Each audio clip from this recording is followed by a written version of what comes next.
Hello everyone, Alex the Rats here, and today I want to take you back to around 1992. It's very early morning up in northern Norway, where I grew up. My father and stepmother are sleeping soundly, and I am sneaking quietly over to my dad's DOS computer. I turn it on, and the booting noises start echoing through the bedroom. I navigate the DOS menus to what I'm there for: Duke Nukem. The PC speaker starts loudly sending noises into the bedroom, waking them up. I was 4 years old, and while it may not have been my first game, it is the first one etched into my memory. And it's a game that has pretty much stuck with me through my entire life. Every now and then, maybe once a year or so, I will boot up the game and play through it. It's very much become a comfort game, a game that not just brings back so many nostalgic memories of my early 90s childhood, but also reminds me of where I come from. Duke Nukem shaped me and my tastes in so many ways. So this game has been incredibly important to me, to say the least. So with the first couple games finally getting a modern re-release on the Evercade systems, I feel it's a good time to not only talk about the first game, but also what this remaster adds to it. Especially given it has become my new preferred way of experiencing the game. So let's dive into the first and original Duke Nukem. Duke Nukem takes place somewhere in the near future. Earth is being taken over by the evil Dr. Proton and his army of advanced robots called TechBots. It is now up to CIA Special Agent Duke Nukem to stop him. The plot is basic and campy, and it's pretty much all you need. But what sets the game apart? It's its incredible focus on characters. Unlike a lot of other platformers of this era which had bare-bones story, Duke Nukem has this banter going on against Dr. Proton throughout the entire game. Proton is watching Duke through the entire game from cameras installed in every level, and will sometimes pop up on video screens to taunt him. This gives the game a distinct villain, and one that we see constantly. I do not remember a lot of platformers of this era giving the main villain this much of a face. Granted, he is the only boss in the game, and you fight him in all 3 episodes, but he still has a presence that to this day remains unique for this era. And yeah, the game is split into 3 episodes. Originally this was done so that the first episode could be shared freely under the shareware business model. You would then get episodes 2 and 3 when you bought the full game. All 3 episodes share similar graphics and gameplay, so I don't feel there is as much variety as there should be. Especially if you compare to other DOS platformers of the time, like Commander Keen, which had very distinct episodes. It was kind of an Apogee trademark at this point, and something they would address in Duke Nukem 2 later on, but if you want to know more about that, you can check out my review. The game is mostly focused on Duke traversing through various levels to reach Dr. Proton. Of course, it's by no means an easy feat. Each level is filled with obstacles, be it the aforementioned tech bots, hazards like force fields, flamethrowers and spikes, or even just at times maze-like level design itself. Duke can take several hits before going down, and rather forgivingly you can empty the health bar, giving an indication of when you're on your last hit. To refill his health, Duke can pick up drinks. In the original game, these were obviously cans of Coke, but in the remake it's been changed to what looks like beer. I'm not sure if I am that much of a fan of this change, but I can see Duke enjoying a nice cold beer once in a while, even if it seems every can you pick up is a Budweiser. In addition to the beer, you can also find chicken legs. Both of these items give 1 health point, though another unique thing about the game is that the pickups themselves are interactive. If you shoot a can, it will fly up into the air. If you're quick enough, you can catch it and get 1000 points, although you won't get the healing effect.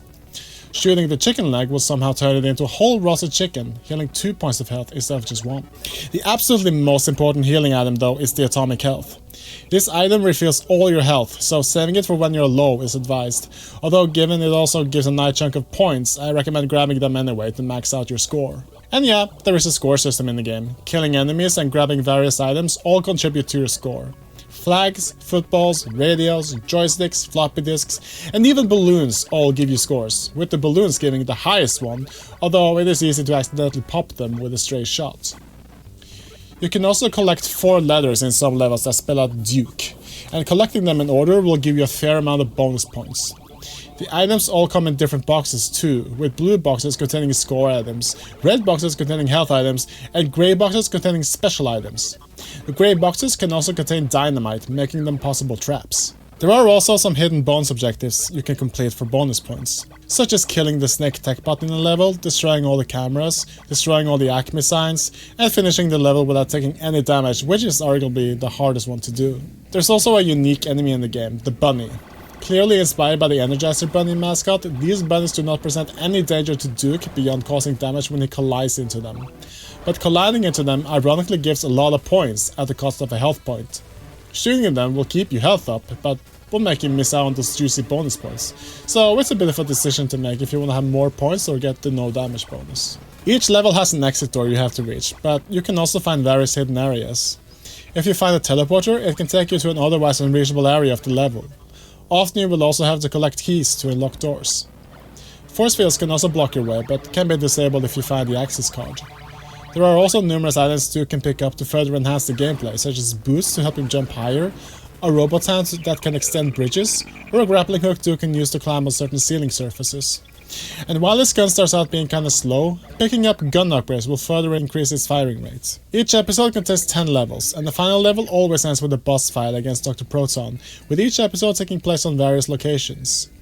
The first one takes place in Shrapnel City, the second taking place on the moon, and the third taking place in Earth's future. It's a bit funny how all these concepts will be explored again in future Duke Nukem games. Especially Duke Nukem 3D seems like a straight up remake of Duke Nukem 1, and the time travel aspect was also explored in Duke Nukem Time to Kill and 0 Hour. Graphically, the game isn't hugely impressive. It uses the 320x216 color EGA mode, although the remaster does add some graphical enhancements, notably giving Duke and Dr. Proton a more suitable skin tone, as well as recoloring his clothes to be more like his later attires. You can't keep the original graphics if you want to though. There are some cool effects like the real-time reflection in some levels, which might not look hugely impressive nowadays, but for the time it was insane to see this on EGA cards. Otherwise, the game has a very simplistic style that appeals to me personally, but I can see it turning some people off. The remaster also adds further enhancements by offering a smoother frame rate, although you can play with the original choppy frame rate if you want to. The movement in general feels more block-based than a lot of platformers of the era, with Duke walking in half-block increments, making it a bit similar to some platformers like Prince of Persia in that regard. There's of course also the option to play in widescreen, with a different HUD that opens the view area significantly. I think this is the biggest quality of life improvement to the remaster. Being able to see more of the level helps a lot in anticipating enemy encounters and jumps, especially with how limited the original view area was, which no doubt was done to optimize the game for PCs of the early 90s. The sound is probably the arguably weakest aspect of the game, especially if we're talking about the original game. PC speaker is all you get, although to be honest I do have a strong fondness for the PC speaker sound effects in the game. It evokes a very strong nostalgia for me, especially with the nice original cone PC speaker that reverberates just right in the PC case. Thankfully the remaster emulates this effect very nicely, adding some much needed sound filters to the noises that gives it a very authentic sound. The remaster does add some original music, and a lot of it is straight up ad-lib remixes of songs from Duke 3D, which feels very fitting.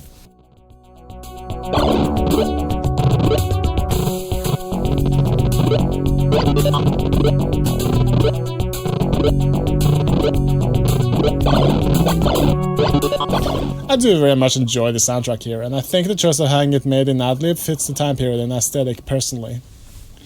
So yeah, it's not amazing by any means, and I do wish they didn't straight up replace the Duke Nukem 2 soundtrack with it, but most likely due to some copyright issues, but for what it is nice. And yeah, the remaster collection as a whole is absolutely worth getting. I know a lot of us wishes it was available on PC, and I definitely share that opinion, but the Evercade systems are not expensive or huge investments by any means, as I was able to pick up my Evercade VS for about $100, including 2 controllers and bundled games. And yeah, all the games for the system come on actual physical cartridges, in these tiny adorable game boxes with proper printed manuals. I honestly didn't even consider getting one until I saw this collection was on it, but now that I did, I do not regret it. And I bet the people behind the Evercade are happy to have a real killer app like Duke Nukem on their console. The collection, which is split into 2 volumes, contains Duke Nukem 2, Duke Nukem Total Meltdown, Duke Nukem Advanced, Duke Nukem Land of the Babes, and Duke Nukem Time to Kill. And I think for the combined price of $60, there's a lot to enjoy here. And while I wish that some of the changes were added, such as giving Duke shades for no good reason in Duke Nukem 2, or as I mentioned replacing the soundtrack, I think overall the collection is highly enjoyable. I obviously would have preferred they included the proper modern source port of Duke 3D over the Total Meltdown, which is the original PlayStation port of Duke 3D. It really is one of the weaker console ports of the game. But at the same time, it is neat seeing it finally re-released in some form so I can enjoy its eccentricities without shelling out way too much money for a proper PlayStation copy. But that's all I have to say about Duke Nukem. It's not the greatest game, and admittedly the level design is not the best.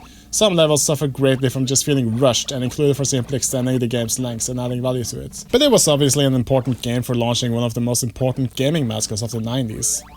Duke brought a ton of personality and campy action hero charm to the PC gaming market, and the game has enough of a unique atmosphere and personality to make it a cartoony and fun experience, despite its shortcomings.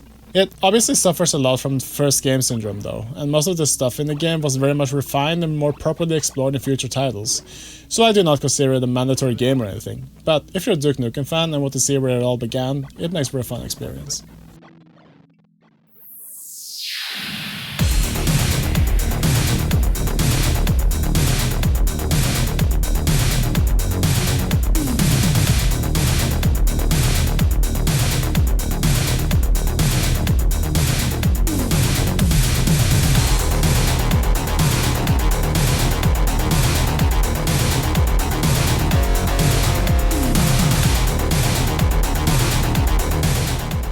Hello everyone, thank you so much for checking out my review of Duke Nukem Remastered.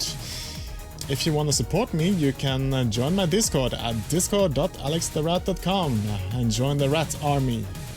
You can also support me monetarily by joining my Patreon at patreon.com/alextherat and get early access to my videos as well as exclusive access to all the backing tracks I use in my videos, as I make all these tracks myself and they are all royalty free, so yeah. More tracks will be added every month, so make sure to go subscribe if you want that. And as always, if you liked the video, please leave a like and subscribe if you want to be notified whenever I release new videos, which happens now and then, and whenever I do live streams, which happens every Friday. So yeah, take care.